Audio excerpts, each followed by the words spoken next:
Malam hari pun tiba. Saatnya para siswa-siswi yang mengikuti camp tersebut untuk beristirahat.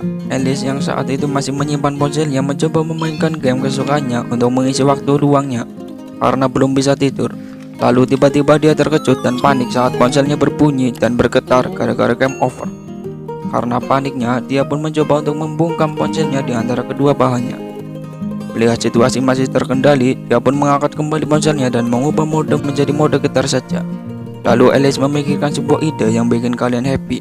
Entah kesambat setan apa, Alice tiba-tiba ingin menggetarkan ponselnya di lembah kenikmatannya. Lalu lagi-lagi saat hampir puncak-puncaknya, dia tiba-tiba teringat akan ajaran agamanya. Tentu saja kegiatan itu pun berakhir dengan kegagalan. Hari kedua Kirkos, mereka semua diharuskan mengelilingi hutan dengan bertujuan untuk mengagungkan ciptaannya. Di tengah perjalanan, Alice menemukan sebuah ide di mana Alice berpura-pura tersandung agar bisa lebih dekat dengan Chris. Dan benar saja, ide itu berhasil sehingga Chris menolongnya dengan cara menggendongnya. Dan terlihat Alice tersenyum puas di hadapan Chris. Singkat cerita, Alice pun diajak foto bersama oleh Nina. Namun tak diduga, handphonenya berbunyi sehingga hal itu diketahui oleh Pak Murphy, yang pada akhirnya Alice dihukum harus bersih-bersih sampai acara Kirkos selesai. Karena Alice menyadari kesalahannya, dia pun menjalankan hukuman itu dengan baik. Hari pertama masa hukuman, Alice kembali membuat masalah, di mana dirinya masuk ke ruangan Pak Murphy untuk memakai komputernya dengan tujuan untuk chatan kembali dengan orang misterius di awal. Saat sedang fokus-fokusnya dan asik-asiknya chat-chatan, tiba-tiba terdengar suara yang membuat Alice kaget. Karena panik, Alice pun segera mematikan monitor tersebut, namun tidak dengan komputernya. Karena buru-buru, Alice tidak menyadari hal itu.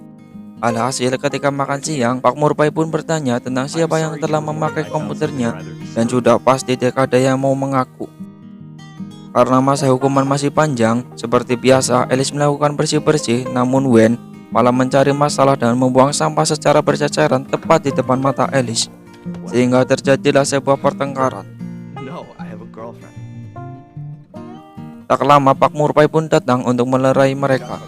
Saat keduanya pergi, Alice menemukan sesuatu di sampah yang dibuang Wen tadi berupa gelang kapel miliknya. Alice pun menampak memikirkan ide dengan gelang itu. Di sewaktu-waktu saat keadaan sepi, tak disengaja Alice melihat pasangannya sedang adu kabrut di luar jendela. Melihat hal itu, Alice terangsang, alhasil dia pun melakukan gerakan maju mundur cantik dengan sebilah gagang pel yang terselipkan di antara dua lembahnya. Dan saat akan mencapai puncak, tiba-tiba seorang nenek tua datang dan menggagalkan klimaknya. Saat melaporkan tindakan tersebut kepada Laura tentang pacarnya yang selingkuh, Laura tidak percaya karena nama Alice sudah terlanjur tercoreng di mata mereka semua. Dengan berat hati, Alice pun kembali ke asrama untuk melakukan kegiatan bersih-bersihnya. Karena kesal kepada Wen tentang hal tadi, akhirnya Alice memberanikan diri untuk meletakkan gelang milik Wen tersebut tepat di samping komputer milik Pak Murphy. Tetapi tak lama Pak Murphy datang dan Alice segera bersembunyi dan mengintip dari jauh untuk melihat apakah idenya akan berhasil atau tidak. Kemudian terjadi hal yang mengejutkan di mana Pak Murphy ternyata suka menonton video adu kabrut di komputernya. Alice yang melihat dari jauh pun terlihat sangat terkejut. Sontak Alice langsung berpaling dan diam-diam pergi meninggalkan ruangan tersebut. Singkat cerita, Alice pergi menemui Chris di tepi danau.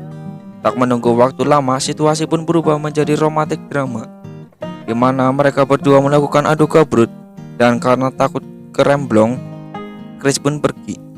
Saat tiba hari terakhir, Alice melihat teman satu-satunya yaitu Laura pergi menjauhinya dan memilih berteman dengan orang lain.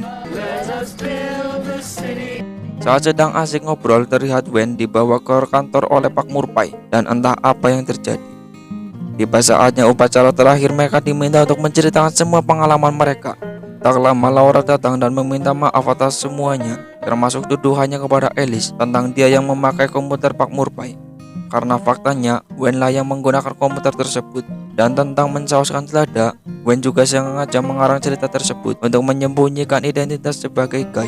Saat Kirkos berakhir, mereka semua pun pulang ke rumah masing-masing. Setelah semua yang terjadi, kini Alice justru berteman baik dengan Chris.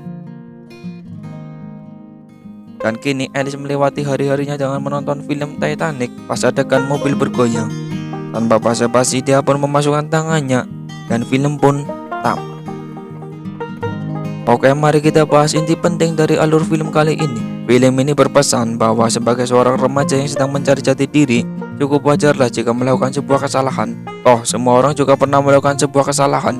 Tapi setidaknya mampu mengendalikan diri agar tidak merugikan orang lain tentu akan jauh lebih baik. Dan untuk para jomblo, segera temukanlah jodoh kalian.